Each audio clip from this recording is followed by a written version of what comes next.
So hello students, कैसे आप सभी। आई होप कि आप सब बहुत अच्छे होंगे और आपकी स्टडीज़ बहुत अच्छी चल रही होगी।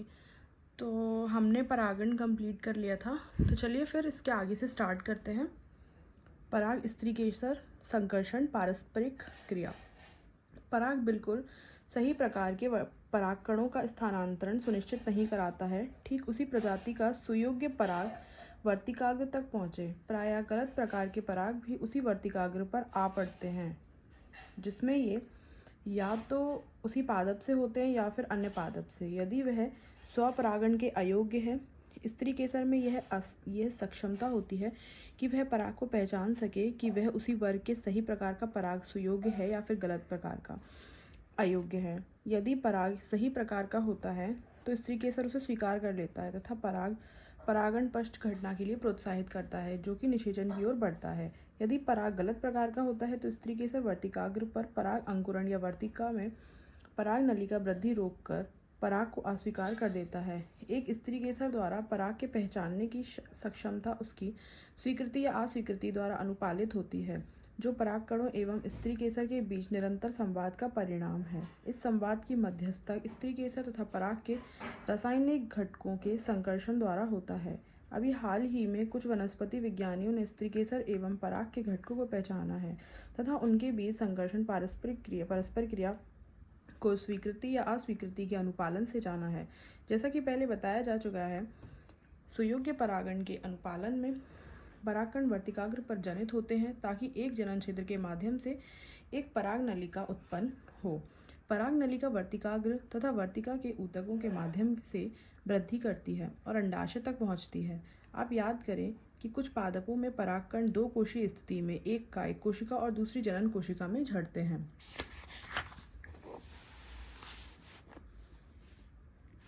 ये कुछ डायग्राम्स दिए हुए हैं, जिसमें पहला वाला जो डायग्राम है वो परागकणों का वर्तिकाग्र पर अंकुरण है। दूसरा वाला जो डायग्राम है वो वर्तिका में पराग नलिकाओं की वृद्धि का है। सा वाला जो डायग्राम है, स्त्री केसर के अनुप्रस्थ लंब काट में पराग नलिका की वृद्धि दिख रही है। और ये जो चौथा वाला है एक अंड समुच्च के बृहद दृश्य पटल पर एक सहाय कोशिका के तंतुमय समुच्च में, ये देख रहे हैं आप, तंतुमय समुच्च है, इसमें पराग नलिका का ये प्रवेश हो रहा है। और ये वाला जो डायग्राम है, इसमें देखो मिसप्रिंट हुआ है। ये एक सहाय कोशिका में नर युग्मक का स्खलन एवं शुक्राणु की गतिशीलता जो एक अंडे में और दूसरी केंद्रीय कोशिका में है। इस प्रकार के पादपों में जनन कोशिका विभाजित होती है और वर्तिकाग्र में पराग नलिका की वृद्धि के दौरान दो नर युग्मकों की रचना करती है।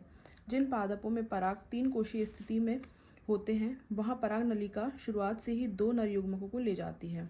पराग नलिका अंडाशय में पहुँचने के पश्चात बीजांड द्वार के माध्यम से बीजांड में प्रविष्ट करती है और तत्पश्चात तंतुमय समुच्च के माध्यम से एक सहाय कोशिका में प्रविष्ट करती है। हाल ही के बहुत सारे अध्ययन यह दर्शाते हैं कि सहायक कोशिका के बीजांडद्वारी हिस्से पर उपस्थित तंतु रूप समुच्चय पराग नलिका के प्रवेश को दिशा निर्देशित करती है। वर्तिकाग्र पर पराग अवस्थित होने से लेकर बीजांड में पराग नलिका के प्रविष्ट होने तक की सभी घटनाओं को पराग स्त्री केसर संकर्षण के नाम से संबोधित किया जाता है। जैसा कि पहले भी बताया गया है, पराग स्त्री केसर संकर्षण एक गतिक प्रक्रम है जिसमें पराग पहचान के साथ पराग को प्रोन्नति या अवनति द्वारा अनुपालन सम्मिलित है। इस क्षेत्र के बारे में ज्ञान प्राप्त करने से पादप प्रजनकों को पराग स्त्री केसर संकर्षण के हेर फेर में, यहाँ तक कि अयोग्य परागण से अपेक्षित संकर जाति प्राप्त करने में मदद प्राप्त होगी। आप एक कांच की पट्टी स्लाइड पर जल शर्करा घोल 10% घोल की एक बूंद पर मटर, चना, चिकपी, क्रोटालेरिया, बालसम, गुलमेहंदी तथा विनका सदाबहार के पुष्पों से कुछ पराग झाड़कर गिराने के पश्चात पराग जनन का अध्ययन आसानी के साथ कर सकते हैं। स्लाइड पर इन्हें रखने के 15 से 30 मिनट के बाद स्लाइड को कम शक्ति लो पावर के लेंस वाले सूक्ष्मदर्शी यंत्र पर रखकर अवलोकित करें। बहुत संभव है कि आप पराग कणों से निकलती हुई पराग नलिकाओं को देख पाएंगे।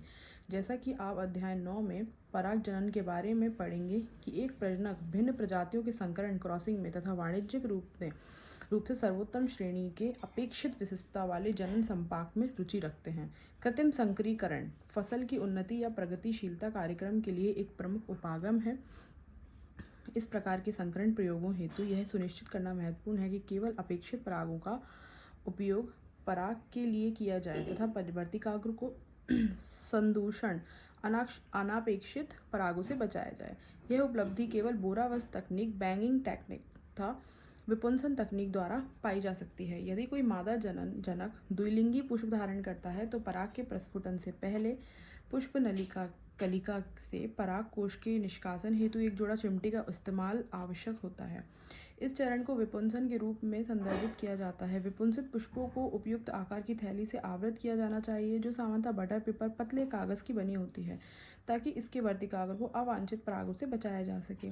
इस प्रक्रम को बैगिंग या बोरा वस्त्रावरण कहते हैं। जब बैगिंग वस्त्रावृत पुष्प का वर्तिकाग्र सुग्राह्यता को प्राप्त करता है तब नर अभिभावक से संग्रहित परागकोश के पराग को उस पर छिटका जाता है और उस पुष्प को पुनः आवृत करके उसमें फल विकसित होने के लिए छोड़ दिया जाता है। यदि मादा जनक एक लिंगी पुष्प को पैदा करता है तो विपुंसन की आवश्यकता नहीं होती है। पुष्पों के खिलने से पूर्व ही उन्हें आवृत कर दिया जाता है। जब वर्तिकाग्र सुग्राह्य बन जाता है तब अपेक्षित पराग के उपयोग द्वारा परागण करके पुष्प को पुनः आवृत गार्ड कर दिया जाता है। दोहरा निषेचन, द्विनिषेचन। एक सहायक कोशिका में प्रवेश करने के पश्चात पराग नलिका द्वारा सहायक कोशिका के जीव द्रव्य में 2 नर युग्मक अवमुक्त किए जाते हैं। इनमें से एक नर युग्मक अंड कोशिका की ओर गति करता है और केंद्रक के साथ संगलित होता है जिससे युग्मक संलयन पूर्ण होता है, जिसके परिणाम एक द्विगुणित कोशिका युग्मनज जाइगोट की रचना होती है। दूसरा नर युग्मक केंद्रीय कोशिका में स्थित 2 ध्रुवीय न्यूक्लियाई केंद्रिकी की ओर गति करता है और उनसे संगलित होकर त्रिगुणित प्राइमरी एंडोस्पर्म न्यूक्लियस प्राथमिक भ्रूणपोष केंद्रक बनाता है। जैसा कि इसके अंतर्गत 3 अगुणित न्यूक्लियाई केंद्रक सम्मिलित होते हैं अतः इसे त्रिसंलयन कहते हैं। चूंकि एक भ्रूणपुटी भ्रूणकोश में 2 प्रकार के संलयन युग्मक संलयन तथा त्रिसंलयन स्थान लेते हैं अतः इस परिघटना को दोहरा निषेचन कहा जाता है जो कि पुष्पी पादपों के लिए एक अनूठी घटना है। त्रिसंलयन के पश्चात केंद्रीय कोशिका प्राथमिक भ्रूणपोष कोशिका बन जाती है तथा भ्रूणपोष के रूप में विकसित होने लगती है जबकि युग्मनज एक भ्रूण के रूप में विकसित होता है। ये देख सकते हैं आप, ये कुछ डायग्राम है भ्रूण के। ये वाला जो डायग्राम है ये है एक निश्चित भ्रूणकोश पुटी युग्मनज तथा प्राथमिक भ्रूणपोष केंद्रकी को दर्शाता है। और ये वाला जो डायग्राम है ये एक द्विबीजपत्री में भ्रूण विकास के चरण दिए हुए हैं। ठीक है, तो आज इस वीडियो में इतना ही। मिलते हैं फिर नेक्स्ट टॉपिक के साथ नेक्स्ट वीडियो में। थैंक यू स्टूडेंट्स, मिलते हैं फिर नेक्स्ट वीडियो में। Thank you.